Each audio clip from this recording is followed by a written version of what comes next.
And a good morning to you and welcome to the show. The Back Nine Boys Golf Show is brought to you each week by CPOMS. Check out becoming a member at cpoms.com.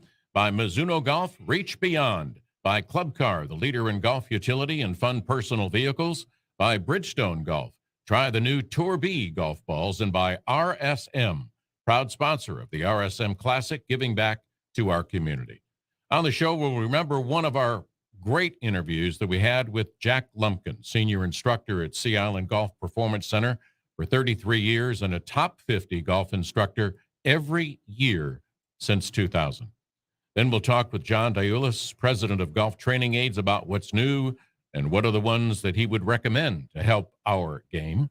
And then finally, we'll talk with Tim Clark, president of Wilson Golf, about how he's grown the brand and his tour players and how he feels about this Saudi PGA situation that some of the golfers are talking about. But first up, Jack Lumpkin passed away a few days ago. Jack did what he loved on that day and many others. He helped people enjoy the game that he loved. I had the honor of sitting down with Jack to talk about his life and in this interview, becoming a member into the Teacher Hall of Fame. But certainly proud, and I'm very honored to be in that elite group. I know so many of the people who are been there and who are in there, and some, when they got in, were telling me that, oh, you're going to get in, and I never even thought I'd have a chance to get in, and I was just surprised, really, and I'm very delighted because this has been my life's work. And anytime you're recognized for something that you are doing and like to do, you should be proud. Definitely. Well, you played on the tour for a short time and you realized you wanted to be a teacher. Well, that's not quite true. I realized that I couldn't make a living is what it amounted to. I wanted to be a player. And when I played on tour, this was back many, many years ago when there wasn't very much money out there. It was before television, and they paid 30 places those days. You could make the cut. Top 60 in ties made the cut, but 30 of them didn't get paid for playing on Saturday and Sunday. So unless you were one of the top 15 or so players, it was pretty hard to make a living. And I found out after a given period of time when my pocketbook drew empty that I needed to get another job. And I loved golf. I wanted to be in golf. And I thought possibly that I could become a player again. You have a chance to do that again. So I took an assistant pro job down in Orlando, Florida at the Country Club of Orlando, and was there for about a year and a half and got a great break to go to work for Claude Harmon at Wingfoot. And while I was working for Claude, I saw a real master teacher working, and I got really intrigued by teaching, and Claude did so much for me, both from the learning standpoint, and then he recommended me for a club, and before you know it, a couple of years later, he recommended me for Oak Hill in Rochester, and I spent about 10 years there running the operation, but teaching was my greatest love other than playing, and I still like to play even then. But you're teaching. What's your teaching philosophy? You spent some time with Claude Harmon. You spent some time away, and you've been teaching for a long time. What is your philosophy on teaching? Well, one of the things Claude taught me, not only some very sound fundamentals, but he taught me that you can't teach everybody exactly the same way. You've got to teach the individual. You've got to teach him to do what he can do, and you've got to work with his swing. There's a limit to how much you can change it. A kid, you can redo it, but you can't do that with everyone. But everybody can still learn at age 50 or 70 or 80 if they can swing a club and have some time to work at it. So he opened my eyes to how you could help someone who didn't have a classic swing. So if you get old, when you get older, because we're all going to get older, but when we get older, you feel we can still learn how to have a better swing and get over maybe some of the bad habits that we have. Yes, I know that's possible. I see it every day.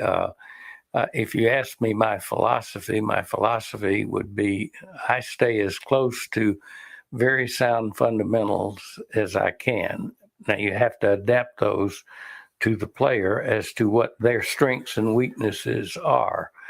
But I try to stay away from trends. I try to get a good basis there where the player is playing as athletically as they are capable. Right.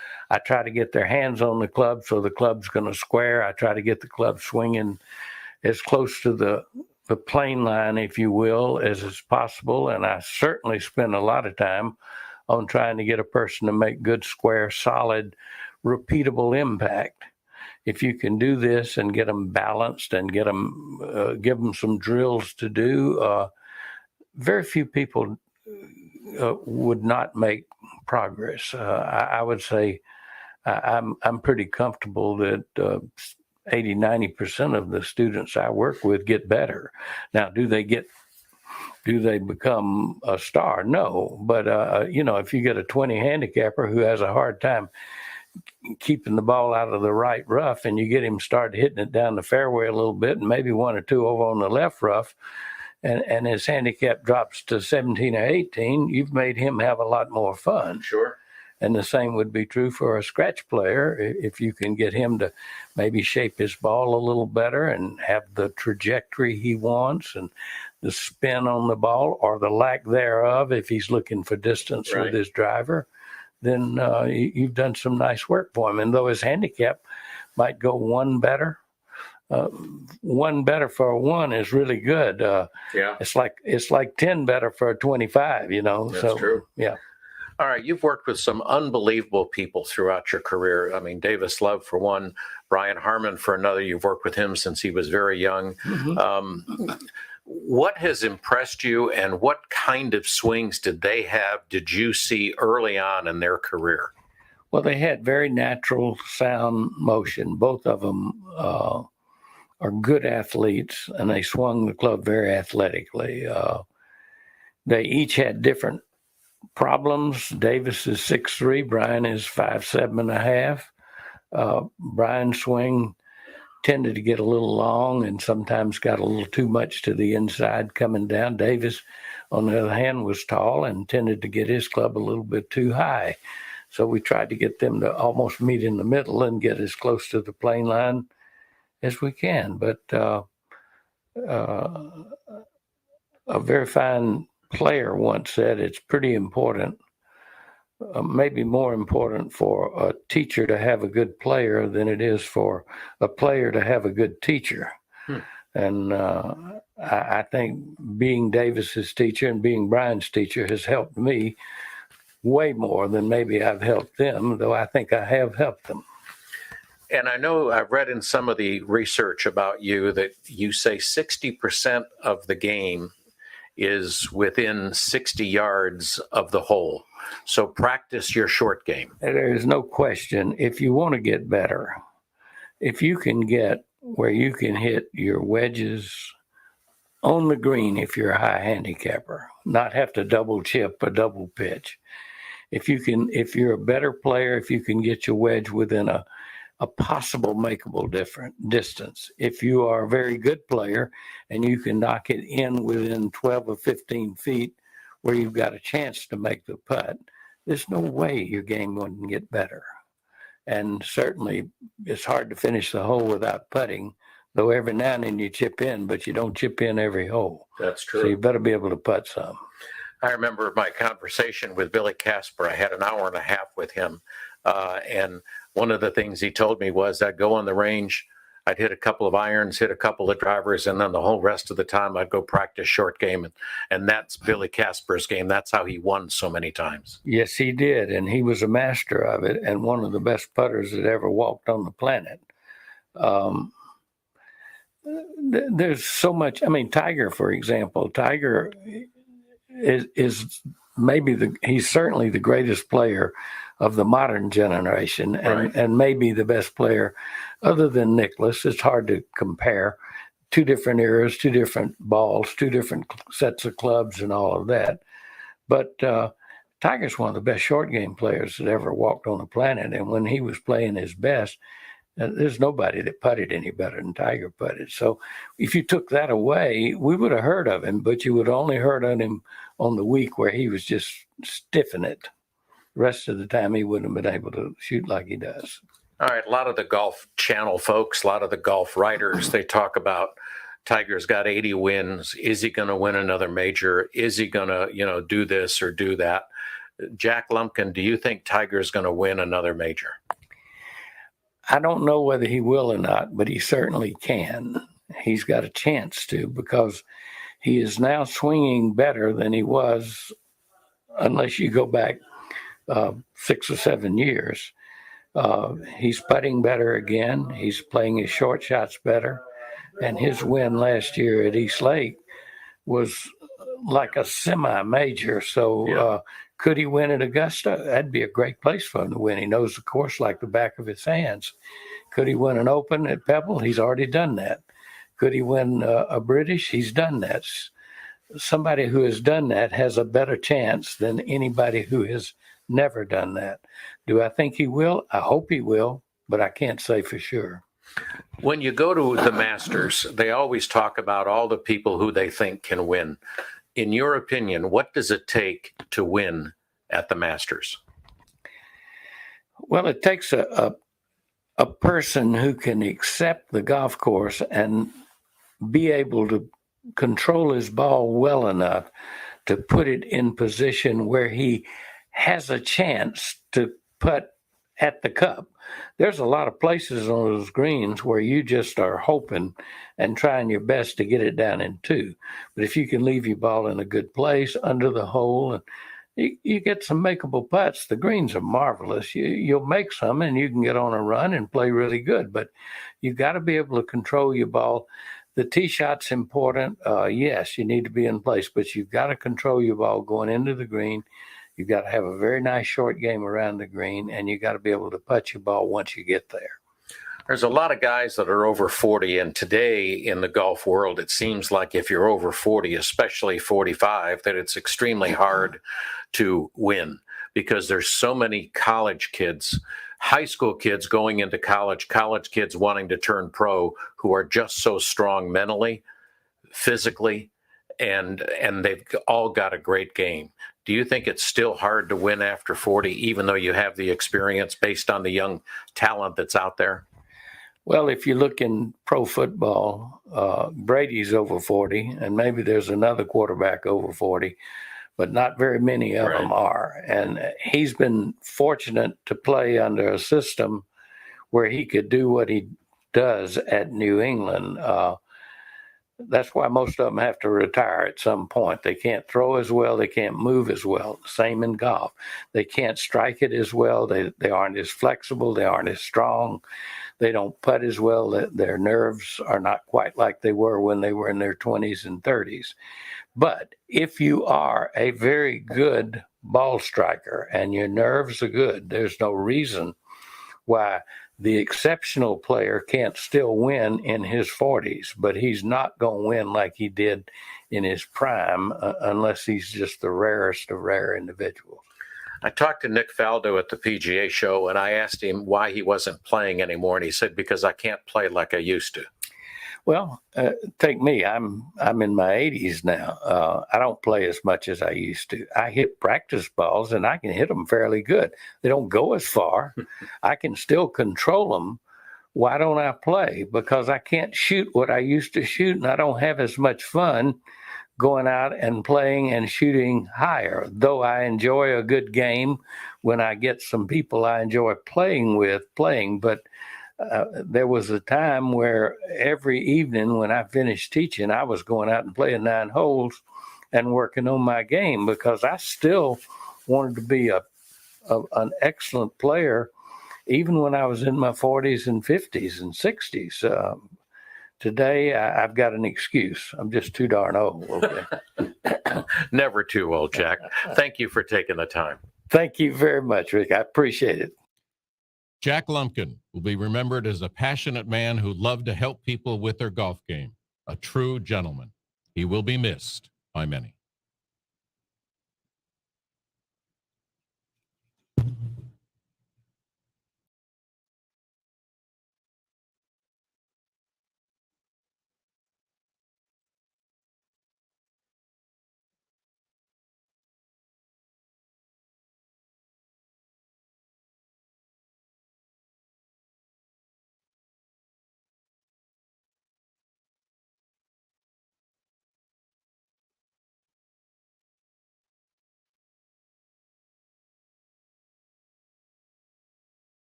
This is PGA professional Steve Scott, and you're listening to the Back Nine Boys Golf Show.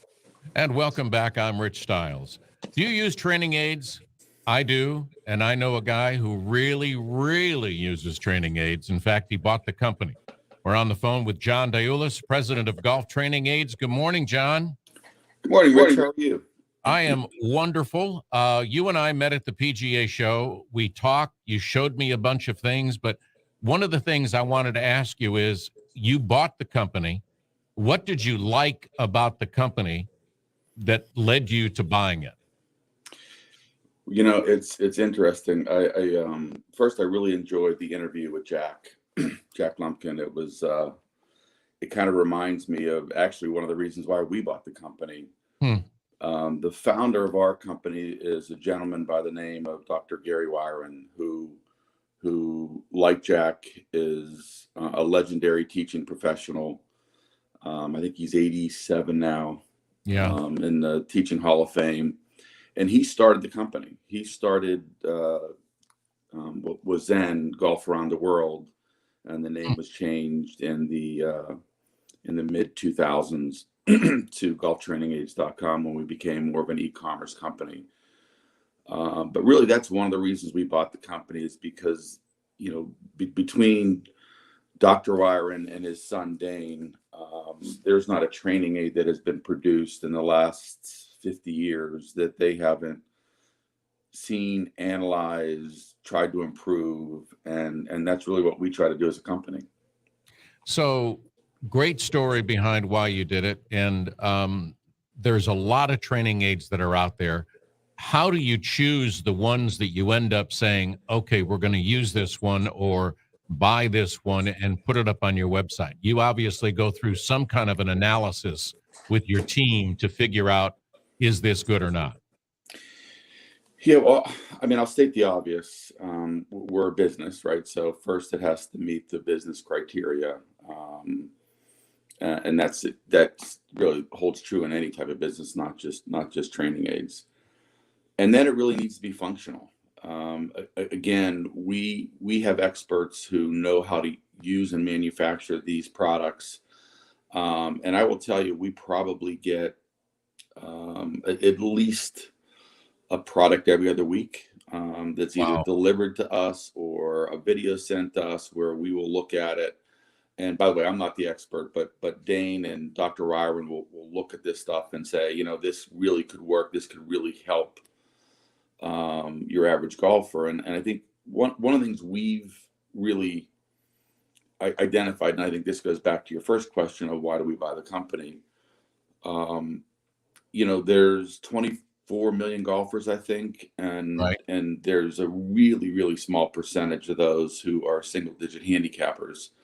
So everybody can get better, and that's actually on our tagline. There's a better golfer in everyone. So whatever we do, we do to try to help players lower their scores, and we have a kind of a running joke in the office that every golfer wants to do two things. They want to shoot lower scores and hit the ball further. So for a training aid to work and be on our website, it has to do one of those two things. Yeah, you've got a lot on there, and you and I were talking, and we tried out a couple things. I kind of pointed to a couple things, and you said, "Oh, let me show you this one." One of those was the Divot Board. Tell us about that, because there's a great story to how that came about. Yeah. It's actually a really interesting story. So, the Divot Board is a great product for really identifying your low point as well as your swing path.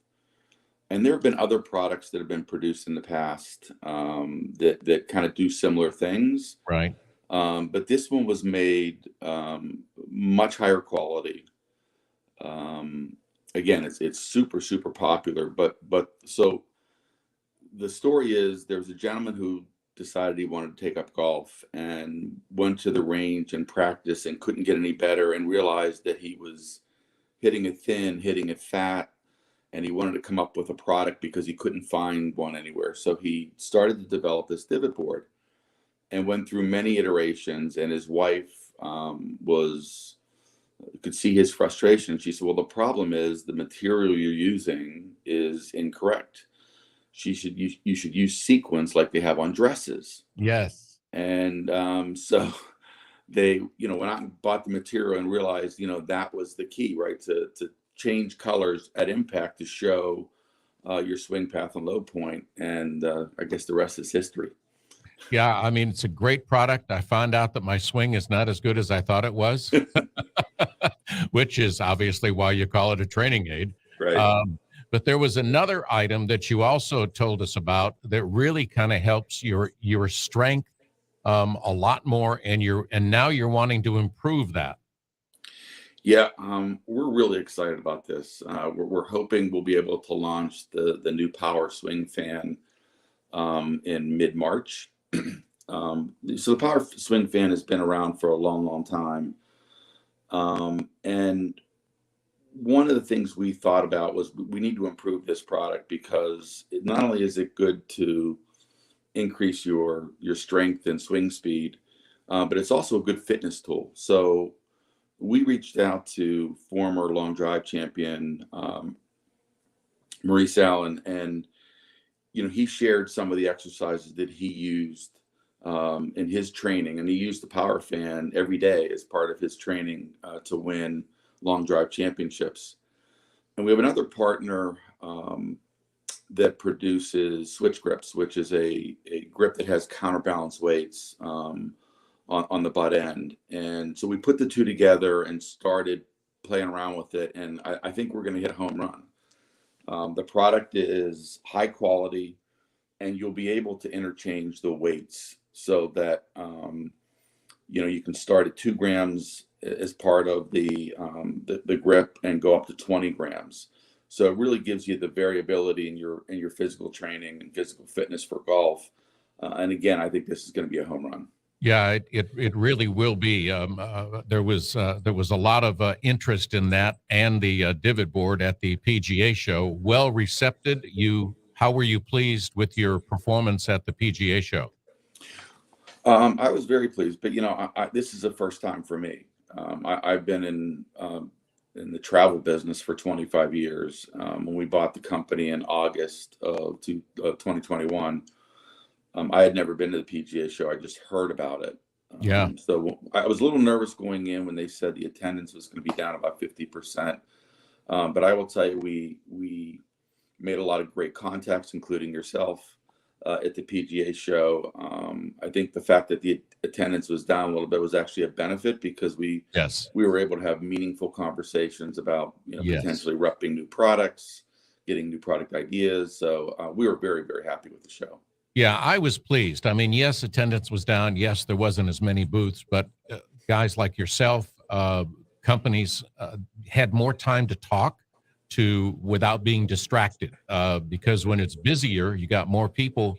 I found it meaningful with you to be able to go into more in-depth in our interviews. Yeah, it was great. Again, we really enjoyed it. Yeah. So give us your website before we, I don't want to forget about it, because I know our listeners, all of us, need help improving. Our website's pretty simple, Rich. It's golftrainingaids.com. If there's a product out there to help your golf game, I'm pretty sure it'll be on our website. So again, it's golftrainingaids.com. Okay, so we talked about you've got a warehouse. You've got a warehouse full of products that are out there, and you're improving on some others. You say you get them every other week, or every week you get these videos, and your team goes through them, picks out what you have. So what's in the future? You really don't know what's in the future of what's coming up. Or do you all have groups that in your company try and come up with more training aids? It's a really good question. So I would say at any point in time, we probably have 5 to 10 products that are in the pipeline. So those are products that are either an inventor has shared it with us, or we saw it at the PGA show and we've reached an agreement with the supplier. And we probably have 5 or 10 at any given time. We identified a couple from the PGA show.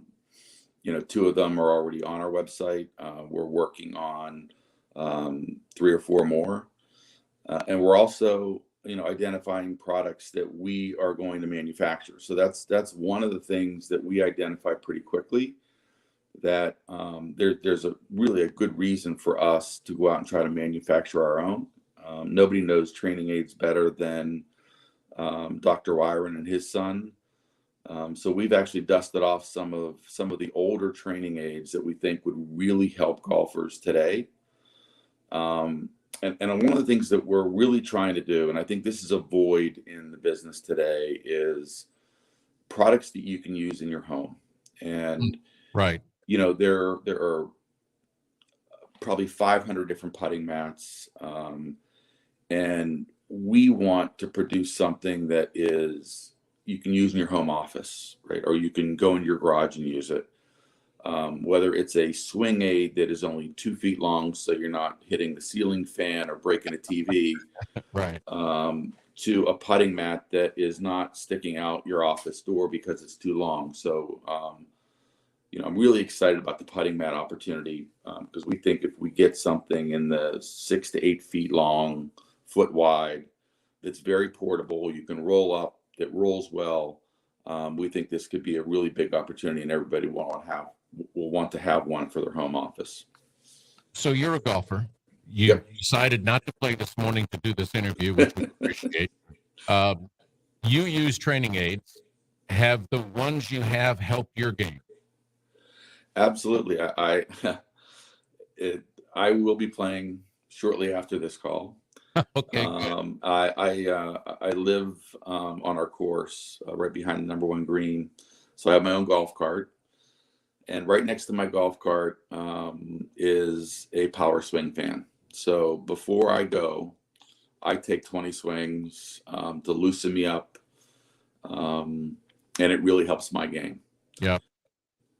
I got it. Well, I'm sorry that you had to delay your tee time, but no worries. You were with us this morning. Thanks, John, for being with us. And I really enjoyed talking with you. Rich, thank you so much. I really enjoyed meeting you at the show. And hopefully we'll connect soon. You bet.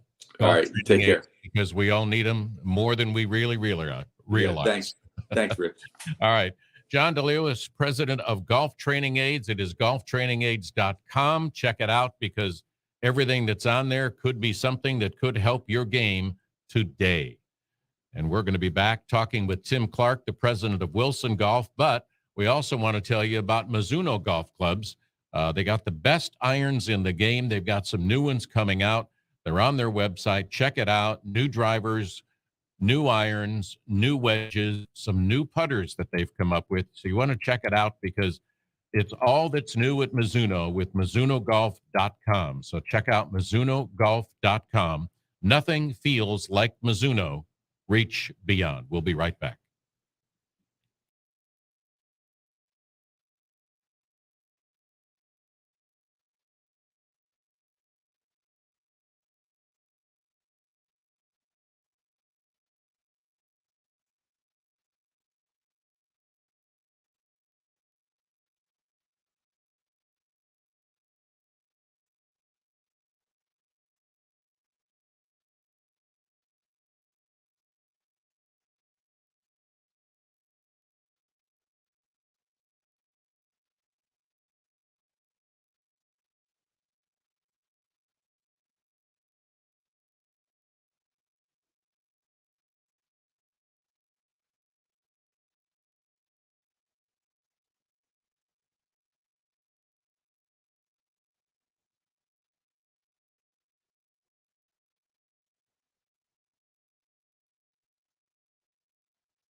And welcome back. Thanks, Steve, for that. Wilson Golf has been around for over 100 years. Tim Clark is president of Wilson Golf, and I'd like to welcome him to the show. Good morning, Tim.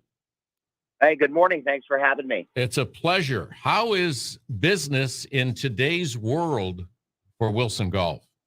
Today's business for Wilson is it is amazing. It's about as busy as I've seen in my 27 years, and it's pretty exciting stuff that's going on at Wilson, not only in the golf business, but obviously holistically for the company. So we're excited to be a big part of the current growth, and more importantly, we're going to be a very large part of Wilson's future growth. Yeah, we want to talk about that. But even with all the issues over the last couple of years, Wilson Golf and the golf industry, but more importantly, your company has grown tremendously. Yeah, it's funny. A lot of people talk about the COVID spike for the golf industry, but what was funny is we were, before the COVID lockdown, we were actually globally up 38% over year prior. Wow! And we've been basically well into the double digits growth for the 5 years prior to COVID. So we've been enjoying a great growth spurt, and with some great products and some great players out there on tour. And it's just exciting to see what's happened. Obviously, the COVID has accelerated everything in golf, and we're also enjoying that growth also. Tim, what areas within Wilson Golf have had the best growth?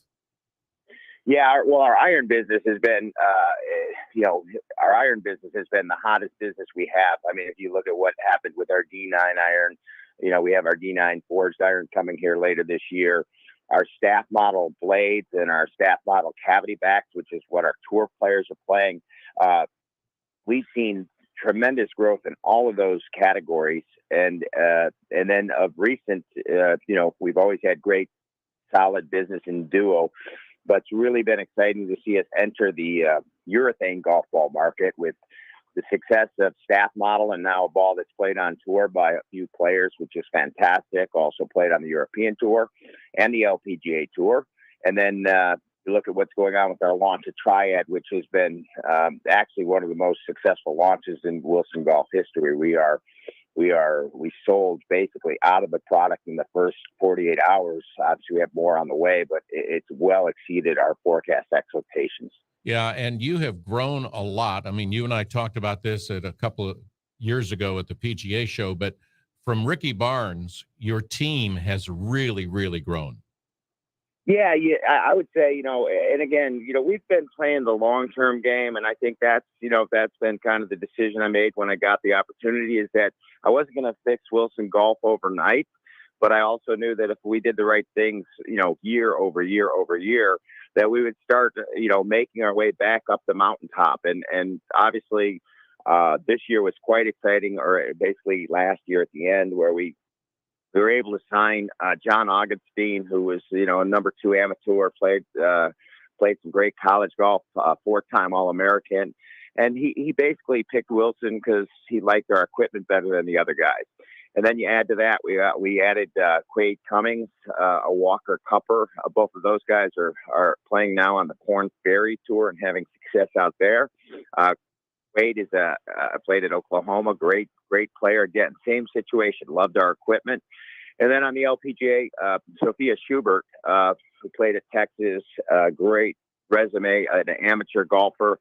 She's also joined the team. So what's pretty exciting is we now have a brand that's kind of crossing generations again, which was always the goal, was to get young again. But we have some great ambassadors, like Padraig Harrington, who's been with us and won 3 majors, continues to carry the Wilson flag. So we're doing a lot of good things. But like I said, it was really a long-term play, and it's starting to pay the dividends. Yeah, and Gary Woodland has obviously helped you out a lot, although it seems like his game is not where he would like it to be. But I'm sure it's something that he is working on, and you guys are working with him and trying to get it better.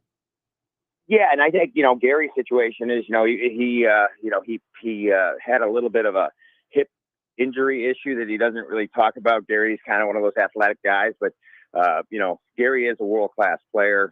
He has world-class ball speeds. He obviously won a major, and I would expect over the next 3 to 4 months you're going to be hearing a lot about Gary Woodland again. He seems to be healthy. He's excited to get out there and play, and like I said, you're not going to find a better person in golf than Gary Woodland. Yeah, that always helps your brand and helps the golf game in general as well.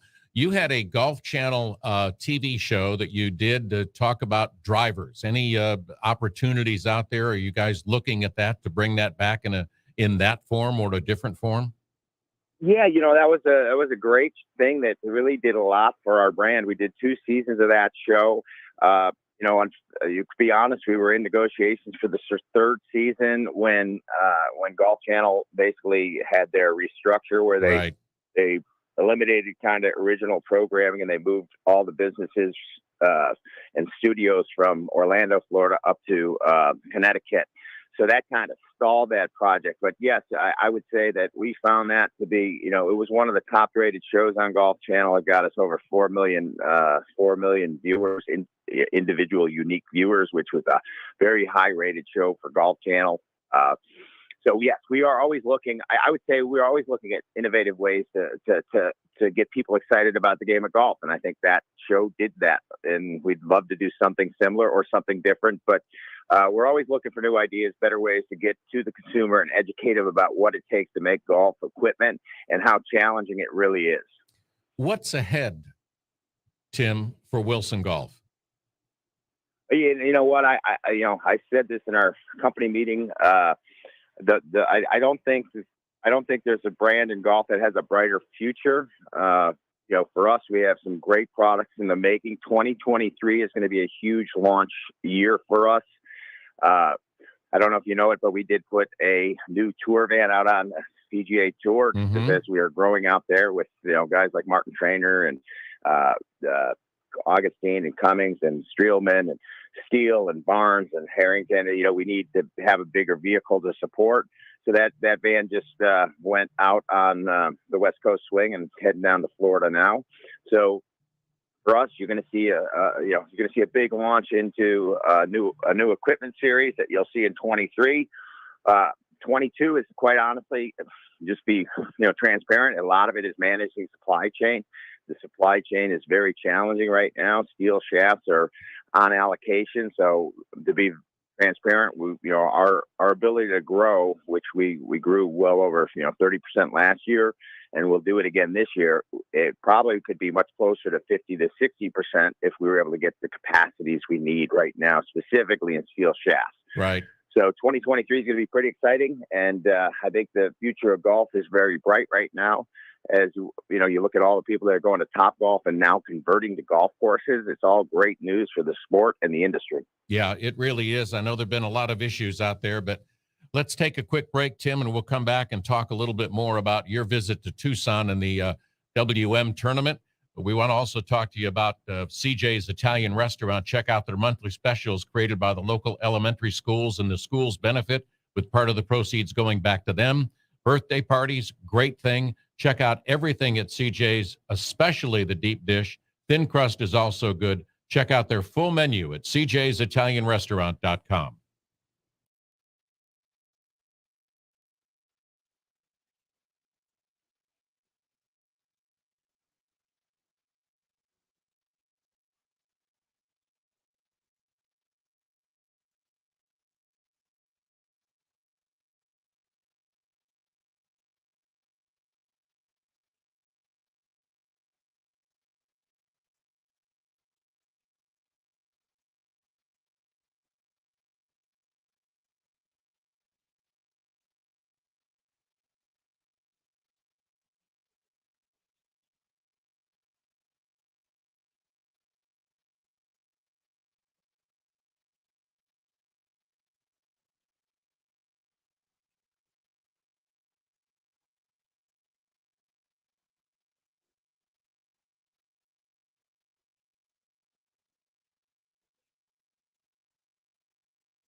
This is Todd Thompson, the tournament director for the RSM Classic, and you're listening to the Back Nine Boys Golf Show. And welcome back. I'm Rich Stiles. We're on the phone with Tim Clark, president of Wilson Golf. Tim, I know you were at the WM tournament out in Phoenix. What did you think especially about the 16th hole?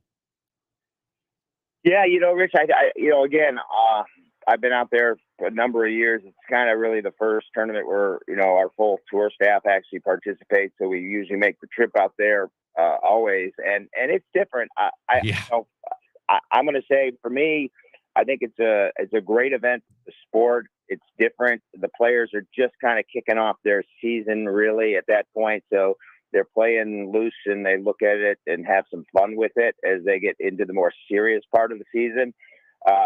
But I'm going to say, if you've never seen that, what do they call that? The greatest show on green or something. It is an amazing event. And if you get some time and you're in the Scottsdale area in February, it's definitely worth going out to see in person. Yeah, it sure is. A lot of adult beverages are in play at that place.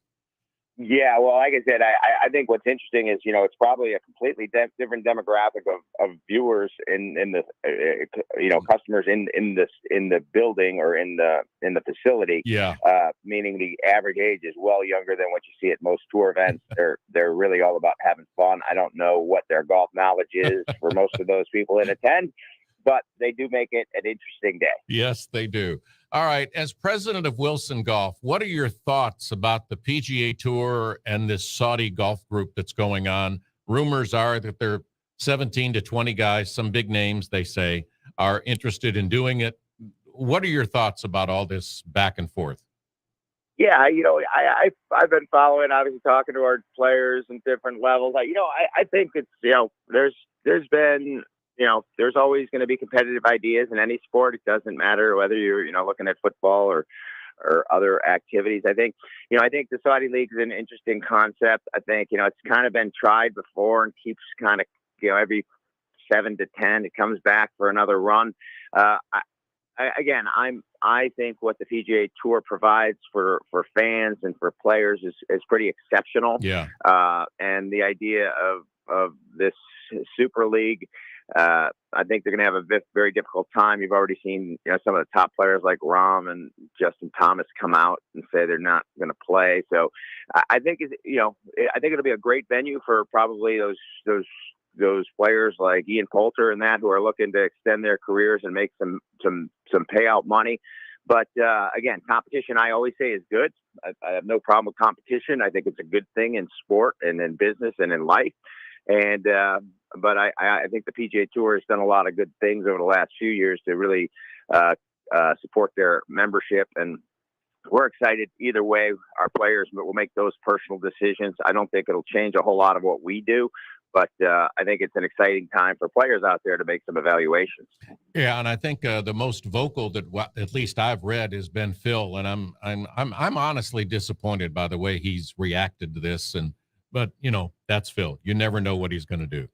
Yeah, well, and you also got to figure, Phil is 51, so Yep. It's not. I mean, he can, he doesn't love the Champions Tour from what I hear, and he's had a lot of success out there. So, Yep. He wants to stay competitive, and I think this gives him a vehicle to stay, a marquee player. So, at 51, he's taking advantage of it. But I was somewhat surprised with his positioning on this. Yeah. And like I said, we've seen, again, I've been in this industry 30 years, so we've seen this before. This one seems to have a little bit more money in the short term, but as you know, until you can get some return on investments, it's hard to fund these things. You got it. Tim Clark, thank you for being with us. Have a great day, and hope we can talk soon. Yes, thanks for the time, and you guys have a great day. And that sponsors food sounds really good. I'm hungry. Tim Clark, president of Wilson Golf, thanks for being with us on the Back Nine Boys Golf Show.